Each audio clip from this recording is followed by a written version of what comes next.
हे hello किसान भाइयों, मैं हूं आपका मछली वाला भैया उन्मेष टहरिया फिशरीज ग्रेजुएट एंटरप्रेन्योर और आप देख रहे हैं ऑस्कर फिशरीज। किसान भाइयों, जब भी हम लोग मछली पालन की बात करते हैं तो सबसे ज़्यादा डिमांडिंग मछली जो हमारे पूरे इंडिया में बहुत ज़्यादा प्रचलन में रहती है वो है आपका आईएमसी मछली इंटीग्रेटेड, जिसको हम लोग कंपोजिट फिश कल्चर के अंतर्गत पालन करते हैं। जिसमें आता है आपका कतला, रोहू, मृगल, इसको हम लोग इंडियन मेजर कार्प भी कहते हैं। तो आज के इस वीडियो में बात करने वाले हैं कि आप अगर आईएमसी मछली पालन करना चाहते हैं तो उसका एक सिस्टमेटिक साइंटिफिक प्रक्रिया क्या है जिसको आप फॉलो करके बहुत ही छोटे तालाब में ज़्यादा प्रोडक्शन ले पाएंगे। तो सबसे पहले हम लोग बात करते हैं दोस्तों आपके तालाब की तैयारी की। जब भी हम लोग आईएमसी मछली का पालन करते हैं तो आपकी तालाब का क्षेत्रफल है वो मिनिमम आधा एकड़ से आपका मैक्सिमम 1 हेक्टेयर के बीच में होना ही चाहिए, क्योंकि अगर आप आधा एकड़ से छोटा तालाब में उस मछली का पालन करेंगे तो आप इस मछली को बड़ा साइज तक नहीं पहुंचा पाएंगे। मैक्सिमम हाफ केजी 600 ग्राम इतनी साइज तक ही अगर आपका तालाब आधा एकड़ से नीचे है तो वो पहुंच पाती है। तो इसी वजह से आप कोशिश करिए कि तालाब आपका थोड़ा सा बड़ा हो, तब आप इसको पालन कर सकते हैं। और जो भी मछली पालन में नए हैं वो किसान भाइयों को आईएमसी मछली से ही आपकी फार्मिंग है वो स्टार्ट करना चाहिए। तो अगर बात करें, अगर आपने नया तालाब खुदाई करवाया है तो उसमें सबसे पहला काम आपको तालाब में चूने का प्रयोग करना है। आपको अगर आप चाहेंगे तो अपने सॉइल का टेस्टिंग करवा लीजिए, उसके पीएच का, और अगर आपको ज़रूरत पड़ता है तो ज़रूर उसमें चूने का आप प्रयोग करिए। तालाब जैसे ही खुदाई करवाया सबसे पहला काम उसमें आप एक लेयर बना दीजिए चूने का। पर एकड़ लगभग 100 किलो चूना है वो आप अपने तालाब के निचले हिस्से में बिना पानी डाले आप उसको छिड़काई करा दीजिए। छिड़काई कराने के कम से कम 1 हफ्ते के बाद दोस्तों आप उसमें लगभग 4 फीट पानी भर दीजिए।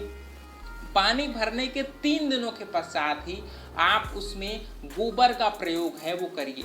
इसके लिए हम लोग एक फर्मेंटेशन सॉल्यूशन, एक घोल तैयार करते हैं जिसमें प्रति एकड़ आप लगभग 800 किलो चूना, ठीक है, आपका 20 किलो उसमें सरसों की खली, 15 किलो आपकी डीएपी, 10 किलो आपका यूरिया, 5 किलो आपका गुड़, 250 ग्राम ईस्ट का पाउडर या फिर प्रोबायोटिक अच्छी कंपनी की उसका प्रयोग कर सकते हैं।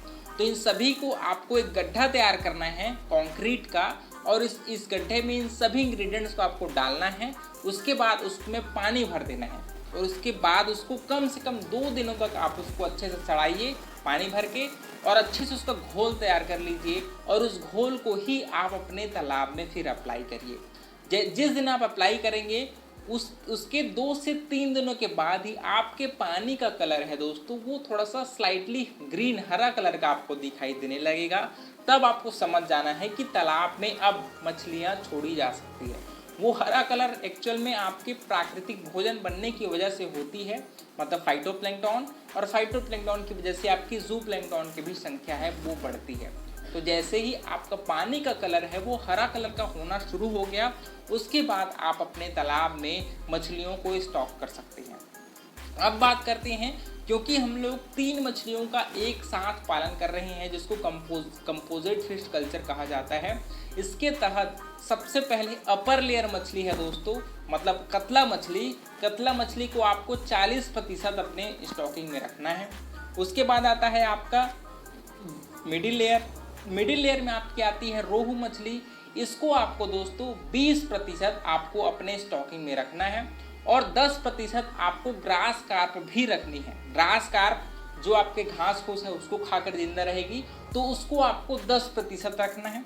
अब आप बात करते हैं हम लोग बॉटम लेयर मछली की, जिसमें आती है आपकी मृगल मछली।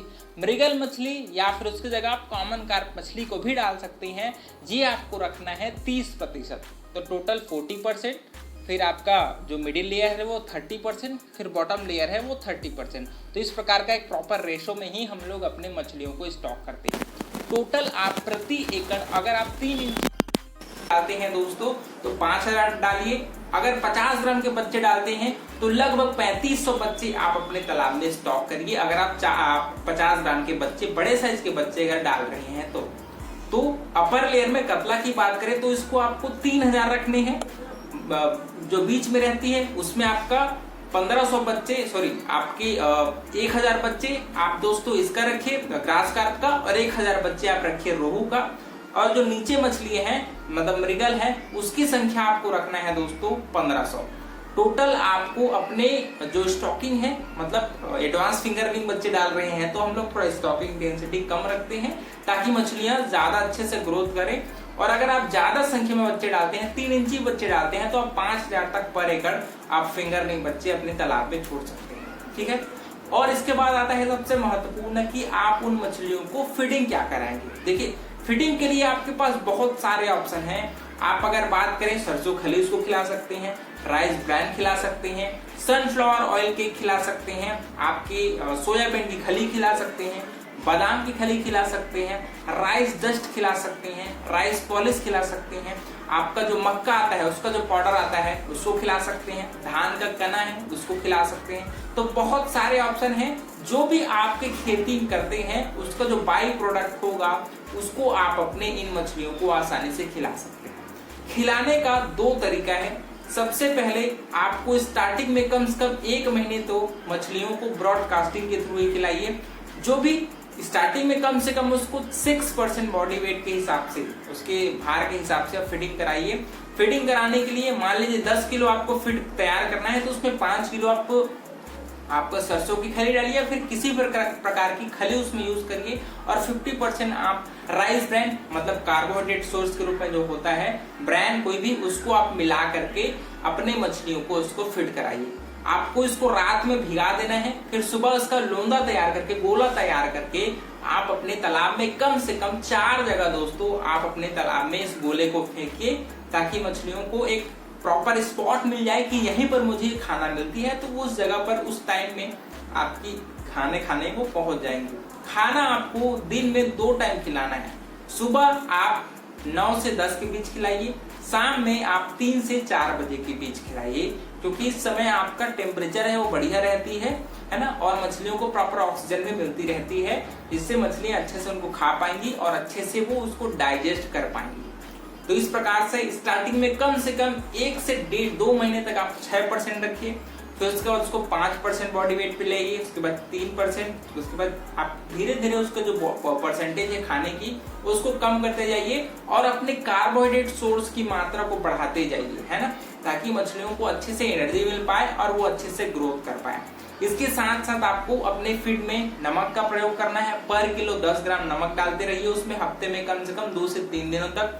समय समय पर उसमें लिवर टॉनिक जो केमिकल आता है, जो दवाई आता है, उसको भी आप अपने उसके साथ यूज कर सकते हैं। तो अगर आप जितना अच्छा सप्लीमेंट्री फीड मछली को खिला पाते हैं उतना आपकी मछलियां हैं वो अच्छे से ग्रोथ कर पाती हैं। इस प्रकार से अगर आप एडवांस फिंगरलिंग बच्चे डालते हैं दोस्तों तो 8 महीने में आपकी मछली 1 किलो साइज तक हो जाएगी, और अगर आप 3 इंची बच्चे डालते हैं तो उसको लगभग 10 से 12 महीने लग जाती है उसको तैयार होने में। तो ये आपके ऊपर है कि आपके आसपास किस प्रकार के साइज के बच्चे अवेलेबल हैं, उसी के हिसाब से आप उसमें आप बच्चों को छोड़िए। तो इस प्रकार से किसान भाइयों मैंने सभी इंपॉर्टेंट पॉइंट को आपको समझाने की कोशिश करी है। मुझे लगता है कि इसके अलावा अगर आपके मन में कुछ सवाल होंगे उसको भी आप नीचे कमेंट करिए, आपको मैं जरूर रिप्लाई करूंगा। और वीडियो पसंद आए तो वीडियो को लाइक जरूर करिए, और ऑस्कर फिशरीज पर नए हैं तो चैनल को सब्सक्राइब करना बिल्कुल मत भूलिएगा। मिलता है अगले वीडियो में किसान भाइयों, तब तक के लिए बड़ों का सम्मान करिए, छोटों को प्यार करिए और खुद का ढेर सारा ख्याल रखिए। Thank you, thanks for watching.